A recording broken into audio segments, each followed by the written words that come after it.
Welcome to Keep Hustling, where we are going past the why to get to the how. I'm your host, the always hustling Aaron Gordon, aka NY Risk Advisor, aka Mr. #Keep Hustling.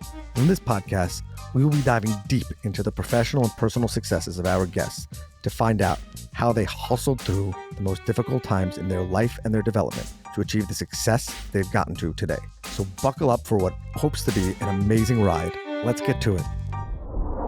Welcome to Keep Hustling with my guest, Baruch Shemtov. Baruch, thank you so much for being here. Thank you for having me. I mean, we go way back, so I love this. It's like a full circle moment. I think that you are the second longest friend/acquaintance that I've had on this. There is someone who I went to school with when I was 2. Okay. So I think he wins. I don't like being second best in anything, but today I'll take it. And it's about meaningful connections. It doesn't have to be the longest. It's about meaningful connections. Quality over quantity. I'm with Quality over quantity. So, but really, it's amazing to have you here. As you know, we've gone way back. We've recently reconnected, and I'm so grateful for your friendship, for your support, for your partnership, and everything like that.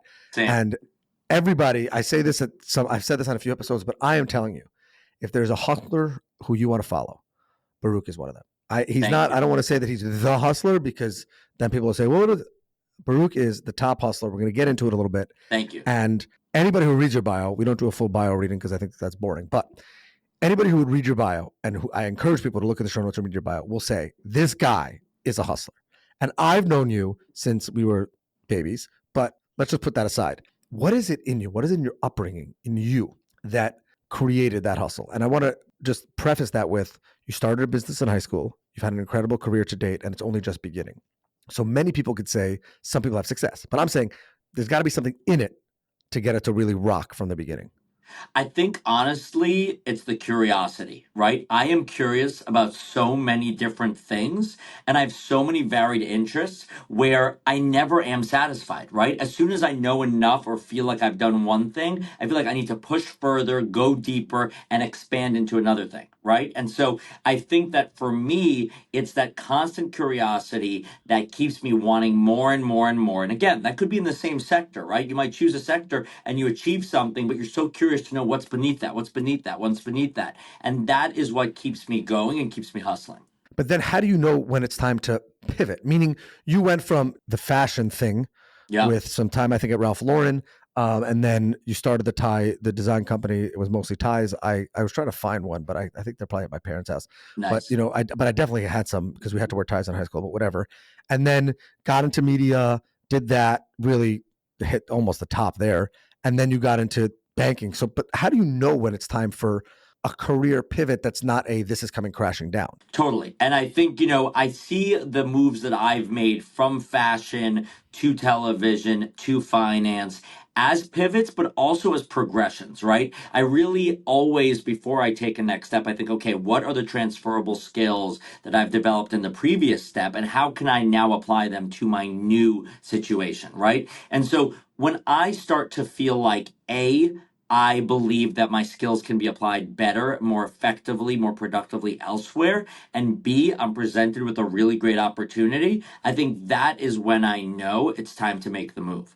And so that really is what happened every step of the way, right? I loved being involved in the fashion world. While I was doing my fashion line, I was appearing on TV a lot because they were doing stories about me being a young entrepreneur. And that's when I got the TV bug. And so I got my practice speaking on camera, speaking to the media while promoting my necktie line. And that really made me realize, wait, I really want to be on TV. And so I took those skills, applied them to TV, got on TV, spent all that time connecting with people, engaging people, asking them questions for a living, just like you're doing, right? Being an interviewer for a living. And then I had the opportunity to go back to Harvard Business School, and I said, wait, I need to go get my MBA. This is a once-in-a-lifetime opportunity. But guess what? I'm going to take the skills that I developed on television, that's asking questions, that's distilling information succinctly for an audience, use that in finance. And that's what I'm doing now as a private banker, right? I spend my whole day asking clients questions to understand what matters most to them and to understand how I can bring them the best service possible. And it's also my job to distill information, whether it's for my client or whether I'm speaking in front of the whole firm.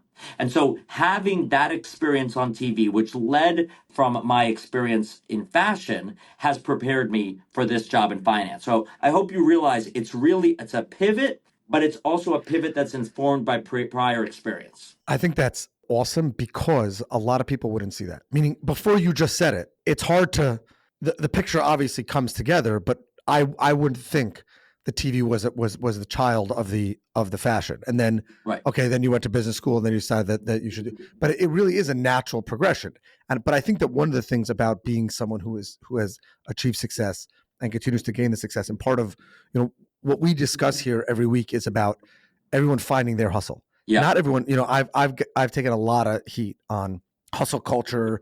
People are, that's of the past. And I don't believe that people should run themselves into the ground. I believe that when you find that, and what I think you're saying about the hustle is equally as important as finding the passion and getting into that hustle, is realizing when your hustle would be best utilized elsewhere. Yeah. And having the internal wherewithal to say, this is where I should be. This is my next hustle. Not because I'm running scared, because this is the progression. And if I take this opportunity now, I'll progress. If I don't, then I'll miss the boat. Totally. And constantly take an inventory of your experiences, of your skills, of your wishes and desires. Take that inventory and see where it all aligns and how you can maximize, right? So before you go into any new venture, say, okay, here's what I really bring to the table. Here's what I'm missing and what I want to learn. And here's what really matters to me. And see how you can combine all of that. What is it like when you first go into the public? You were in a relatively private business, then you started appearing on television, but then you went to like be on television. Then you're a public figure. Yeah. And then you go back to be a private figure, for lack of a better term. I don't think you can ever leave being a public figure, because anyone who's around you, the energy, and you still do those, I don't want to say random, but those appearances, which I think keep the bug, I guess, scratch the itch a little bit. Yeah. But what is it like when you go from private to public and then make that decision to take a step back and go back into the private service business? It's a really, really great question, right? So when I started appearing on Good Day New York, right, I was on TV every single day, 5 to 10 times a day in people's homes. People woke up with me in their homes, right? It's almost super intimate, right? Because you're literally in their bedroom as they're waking up. They get to know you. They think that you have that relationship. And I would love to have that relationship, but in many cases, they knew more about me than I knew about them. And so people would stop me on the street every single day. And I used to love taking the opportunity to learn about them, right? Because they knew everything about me. They knew what I like to do for fun. They knew what I did over the weekend because I would talk about it on TV. And I got to ask questions and make it more of a two-way street. But this would happen every single day. And I started to feel like I had this huge community, right? That's really the best part about being in the public eye. It's that everywhere you go, you have friends, you have people who want to talk to you, you have that community, right? And so going into taking a step back out of that, of course, you never fully leave it, right? I'm still amazed by how many people come up to me, whether I'm at an airport, whether I'm in the supermarket, and say, oh, we miss watching you on Good Day, or they'll ask me a question about something I said years ago on Good Day New York. No way. Or on Wendy Williams. Yeah, it happens all the time.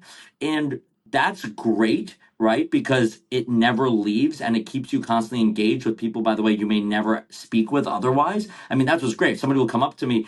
I would never be talking to them on a plane, and now we're talking, right? And so it never fully leaves you, but it's definitely an adjustment, right? You go from feeling like you are communicating with people everywhere every single day to now maybe you'll speak to 20 different people instead of, 1 million people, right? And so it changes how you're communicating. If anything, I think what's interesting is the communication style, right? When you're on TV, you need, when you're speaking, to be able to communicate and really engage with and really, impact everyone from, and I'm not exaggerating, this is the range of people who would come up to me who were watching the show that I was on.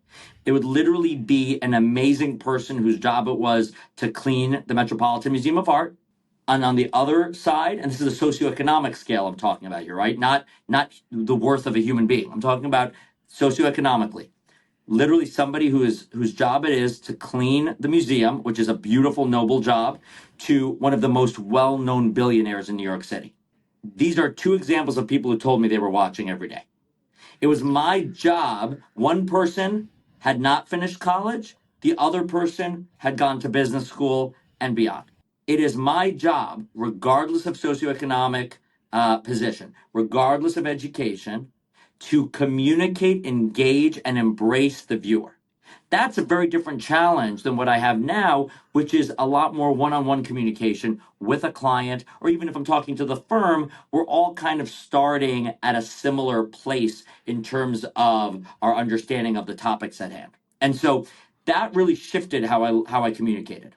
But I would say that if you can communicate broadly and find a way to address the needs of such a range of viewers, you can then more easily, I think, distill it down into a more precise level of communication to address the needs of an individual. But first of all, I am amazed, and I shouldn't be, but I'm just amazed at how much thought you've given to all these things. Meaning, a lot, as I said in the open, I think a lot of people would view how communication styles develop as like random. No, But in the life of Baruch, it's not, and I think that's no. what's incredible to me about that. And when we talk about keep hustling, it's that you don't actually have to do that anymore. Meaning, a person has reached a certain level in their career where they can say, okay, I'm going to perfect this. I'm always going to keep growing, but I'm not going to try to analyze what was different today. What was with that interaction? How was that? I just want to ask you about just a little bit about the TV thing, just because I'm fascinated by it. How can you connect with people through a screen? How do you develop that? Meaning, one of the other differences I think between what you did then and what you're doing now is it's very intimate now. It's, as you said, it's two ways. You have that conversation, you can build and have that communication. I imagine, as sometimes I do, when you talk to a camera or to a screen, yes, you know that there's a million people on the other side, but you're not getting that energy, you're not getting that vibe back. So how do you lock that in? And I would say, and by the way, I do want to say one thing. You said once you reach a certain place in your career, you don't need to constantly say what, sort of recalibrate, or sort of assess. I, in my last job, had the opportunity to be up close with some of the biggest stars in the world. And I will tell you, without naming names, some of the most famous people in the world will literally sit down with their teams after every single project or performance and literally go through what they could do better. And I'm talking about people who have performed 100,000 times over a long career, household names internationally. Still, I've been in their presence and seen them go through and say, what can we do better? What can we do better? So I really feel that if you ever reach a point where you're not being thoughtful, I think it's a really dangerous place to be. And I think, by the way, that's why those people are successful. My Right. point was, a person doesn't have to do that. Right. Then you'll plateau. Right. You will not keep Right. growing. Right. But I think what you're saying is actually reinforcing my point, which is Yeah. when people, the reason why those people were in your presence and not the people that maybe they performed their first gig with was because those people kept working and the other people plateaued and stayed off Broadway, for lack of a better term, never made it to Broadway. Right. Right. We're on the same page. We're on the same page. And I think that that's the essence of your podcast, right? It's the essence of hustling, is constantly recalibrating, is constantly saying, okay, what can I do better? What can I do better? That is the nature of the hustle. The nature of the hustle is not being satisfied, is not being complacent. And to answer your question about really engaging with that range of people, it all comes down to emotion. What I discovered, and I studied psychology undergrad, right? What I discovered was, regardless of how much money you have in the bank, regardless of what title you have on your business card, regardless of how many parents you have, regardless of, what neighborhood you grew up in, you have the same emotions. Same emotions. And you like to feel the same things. And I saw my job on television as somebody who was there to make people feel something, because I think information in many cases is commoditized. There are so many ways to get your information. If all people wanted was some facts, some pieces of news, then you know what? They didn't need me. I'm just going to say that they didn't need me. Yes, I was there to inform them, but they could get that a lot quicker without having to hear my voice by just scanning Twitter at the time, by just looking at their email. My job was to communicate the facts, but to make them feel something. The facts were just the vehicle for emotion.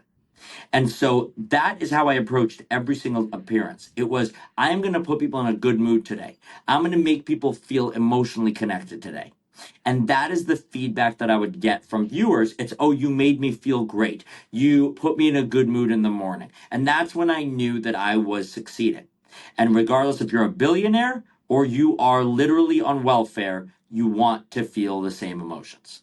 I wasn't going to say this, but I'll say this I remember the first time I saw you on TV. I was in my parents' apartment. I'm like, oh my God, that is. And I remember thinking, you talk about the emotion that you feel. Yeah. The first thing was, okay, I've seen him on TV. He's done segments before, right? But then it was like, oh my God, he's a contributor. And I remember thinking, that is awesome. That is awesome. Like someone that I know, it's very often it's hard. And I know that one of the things you did well and that you just described is building that connection. But it's hard to like see yourself connecting with the person who you feel is the celebrity, the person that has been. Obviously, that when you have those conversations on the street and things like that, it makes it more human. But it's hard to have those connections and things people feel so foreign in those circumstances. Like, oh my, I know that guy. Yeah. I grew up with that guy. Yeah. Like literally, what's like school since we're like from first grade. Like this is crazy, and he's like a contributor on TV. This is awesome. So I think that is something. I think that is also part of the story and part of the hustle is like a guy who just kept figuring it out, is still figuring it out, is building that.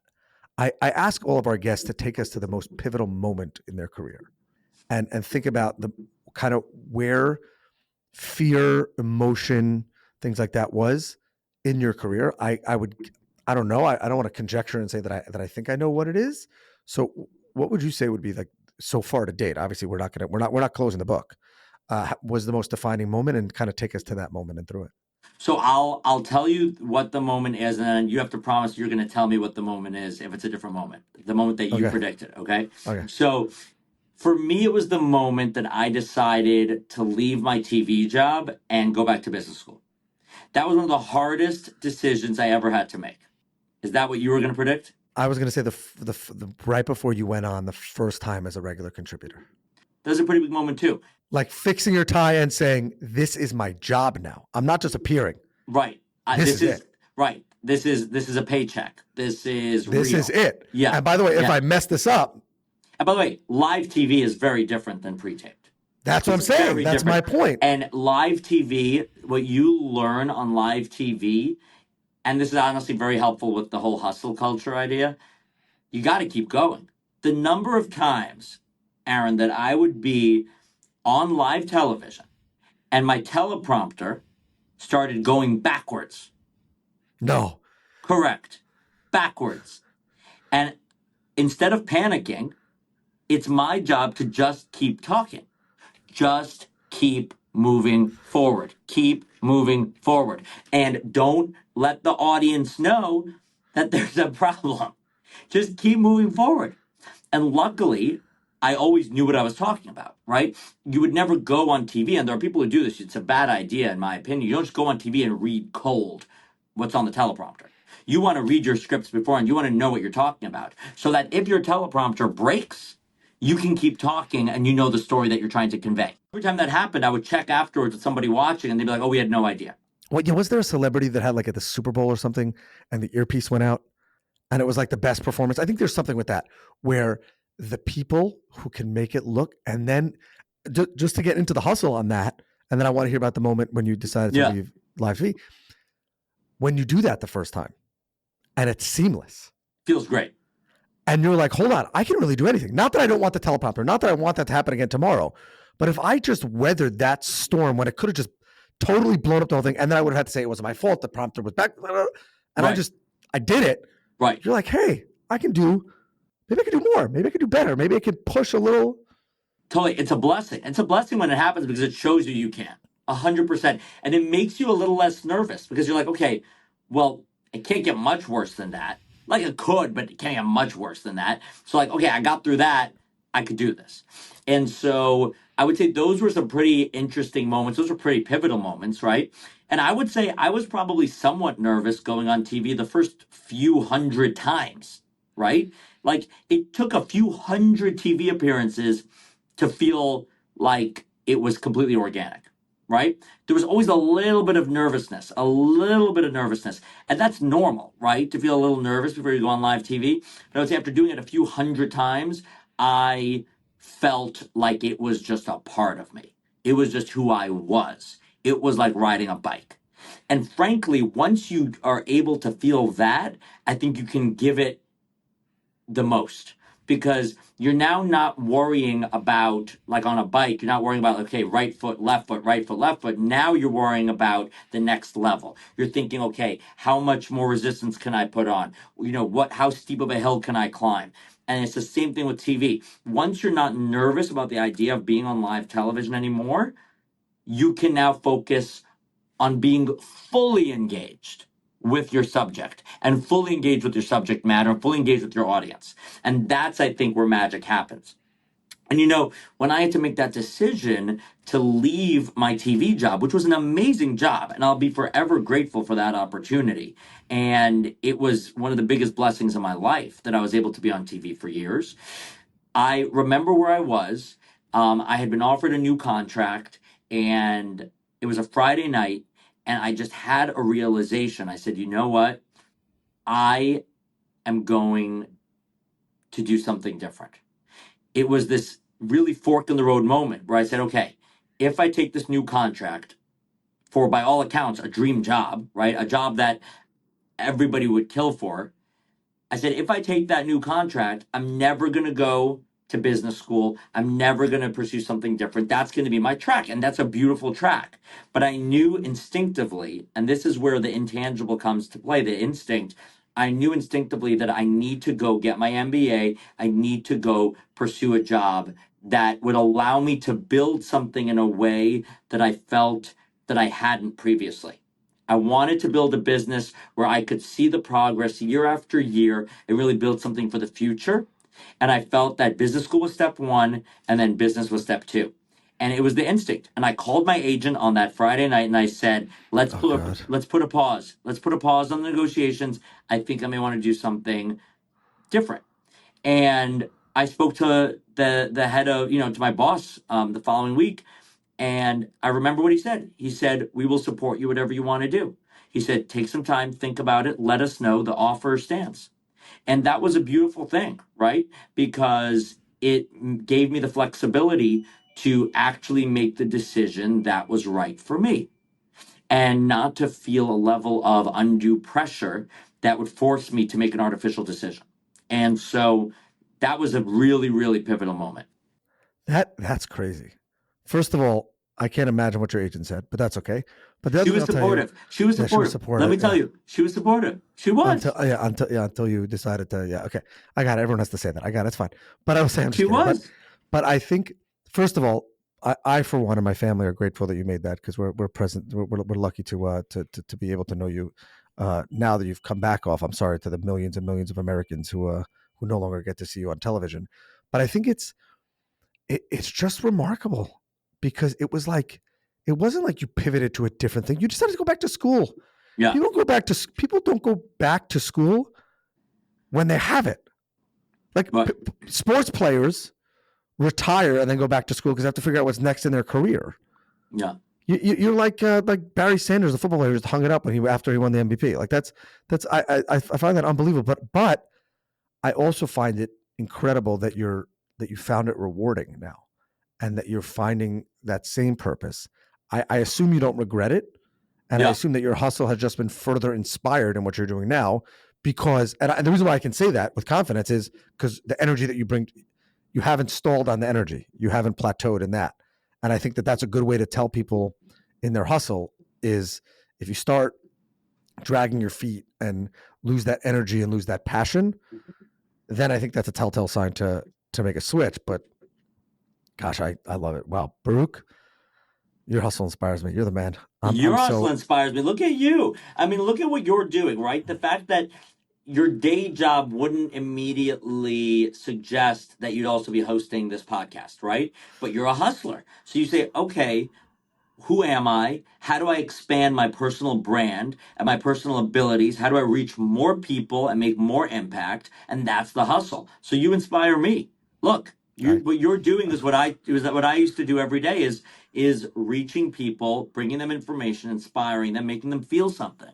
It's huge. I I love that. I appreciate that. We ask all of our guests to leave us really thank you for being here. I don't usually say thank you so much, but really thank you for being here. Thank you for everything.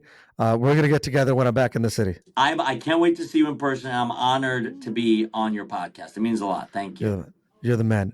We ask all of our guests to leave us with their favorite inspirational or motivational quote, what it means to them, what it is, and how it inspires their hustles. So, Baruch, thank you again for being here, and the floor is yours. Thank you. Well, I'd say it's a quote that I'm sure many people have heard before, but it's real. It's true. You miss 100% of the shots you don't take. And that has always driven me, right? My dad used to encourage me when I would have a question as a kid, right? And I would say, "Oh, can you go ask that grown up this question? I'm curious about this." He's like, "No, that's your question. You go ask it." And that was the best thing I ever learned, which is if you have a question, go ask it. If you want to do something, go do it. If you have a mission, go pursue it, right? It's all about saying, this is what I want to do. I'm going to try it. And if it doesn't work, yeah, I failed, but did I really? I know now that I've tried it, right? And I've probably learned something, and I'm probably going to incorporate something into something I do in the future. And so every step of the way, people would have said, don't go on TV, you're never going to make it. You're never going to make it. I'm like, no, I'm going to try really, really, really, really hard. And I need to know that I tried really, really, really hard to get on TV. And it worked, right?